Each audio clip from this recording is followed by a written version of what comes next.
أنا ندى صقر، طالبة في كلية العلوم، قسم كيمياء وحيوان. أنا متطوعة في جمعية عطاء بلا حدود، تحت إشراف دكتور هانم صقر. احنا النهاردة موجودين عشان نساعد في إشراف نساعد في تنظيم احتفال بالأيتام.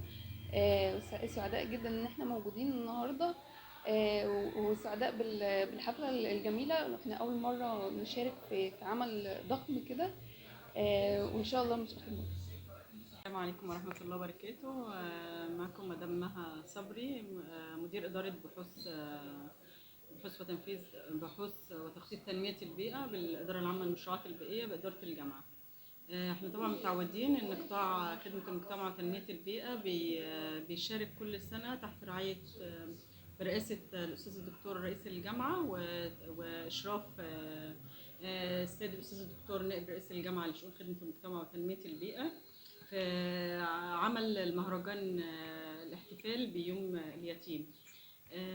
طبعا كل سنة احنا بنعمل اليوم دوت يعني بالمجهود الذاتي وبمساعدة الجهات المختلفة اللي بتشارك معانا. طبعا كان معانا جهة جديدة اللي هي هيئة البريد، الحقيقة ساعدتنا كتير في ان احنا نخلص موضوع الدفاتر للاولاد وكده، وكمان في نفس الوقت فيه مؤسسات خيريه كتير بتدخل معانا برضو في الموضوع ده. أمانة أبو السعود في جمعية خير أمة للأعمال الخيرية.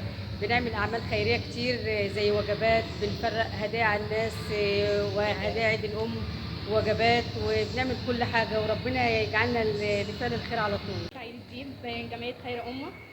طبعا سمعت عن نشاط الجمعية وحبيت جدا ان انا اقدم فيها في يوم من الايام. فخورة جدا بدكتورة ميرفت لان هي مثل وقدوة عالية لنا كلنا.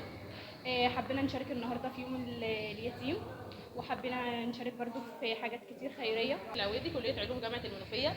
انضميت للجمعيه ازاي؟ انا شفت البيج وشفت الحاجات اللي بتعملها واتمنيت جدا ان انا انضم ليهم، والحمد لله انضميت ليهم، وفعلا انا عرفت يعني ايه معنى الخير معاهم. وبنعمل حاجات كتير جدا، احنا بنشارك في عمليات جراحيه وبنوفر لهم الادويه والتحاليل وكفاله الايتام، وكمان بنشارك في انشطه كتير زي عيد الام، وبنعمل مسابقه قران كريم، ويوم اليتيم اللي احنا جايين النهارده عشانه. وهدفنا الاساسي هو الاول هو جبر الخواطر، لان هي من افضل العبادات اللي ممكن الانسان يتقرب بيها لله وكده. أنا ندى سعيد، حبيت انضم لجمعية خير أمة عشان الأعمال الخيرية اللي بتعملها. بجد يعني شرف كبير ليا إن أكون في الجمعية ديت، لأن الأعمال الخيرية اللي بتعملها فعلا أعمال خيرية حلوة جدا. والنهاردة في يوم اليتيم فرحنا الأولاد ووزعنا هدايا، ويا رب كده نكون أسعدناهم. انضمينا لجمعية خير أمة. طبعا في الأول كانت مبادرة خيرية مننا عشان نساعد أهالينا وكل المحتاجين لنا، وبنساعد في كل الفعاليات اللي بتقوم بها الجمعية، من يوم يتيم لعيد أم. إسراء الشاذلي، عضو في جمعية خير أمة.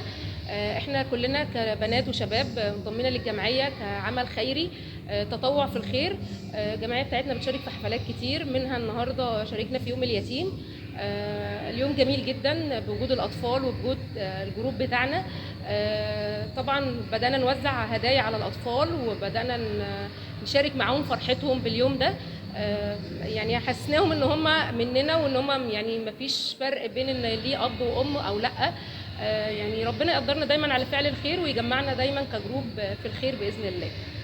النهارده مشاركين مع جامعة المنوفية في يوم اليتيم. جينا احنا والتيم بتاعنا، ربنا يبارك فيهم جميعا. بدأنا ننظم، بدأنا نوزع بالونات، بدأنا نشارك في الفقرات بتاعت اليوم النهارده. فيه اللي جايب حلويات، فيه اللي جايب مشروبات، وان شاء الله يبقى يوم جميل باذن الله. اللي جاي في اليوم النهارده دور الايتام منظماه الجامعه، واحنا ان شاء الله بنساعد انا والتيم بتاعنا باذن الله.